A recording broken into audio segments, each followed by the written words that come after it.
Հայոց ցեղասպանության 110-րդ տարելիցին առաջ մեր խմբակցությունը շրջանառության մեջ է դրել հայոց ցեղասպանության ուրացման կոնկրետ հանցակազմի համար քրեական պատասխանատվության նախատեսող օրինագիծ։ Սա մի օրինագիծ է, որի մի կողմում ազգային հիշողությունը եւ արժանապատվությունն ու ինքնությունն է, մյուս կողմում հայ ժողովրդի ու հայ ազգի թշնամիներն են։ Ես կարծում եմ առաջիկայում ընտրության հնարավորություն պետք է ունենա յուրաքանչյուրը եւ առաջին հերթին քաղաքական այն մեծամասնությունը, որ այսօր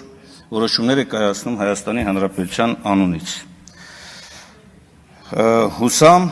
այդ քննարկումների ընթացքում գերակշիռ մասը կպաշտպանի ազգային արժանապատվությունը։ Եվ երկրորդ հարցը, որ ուզում եմ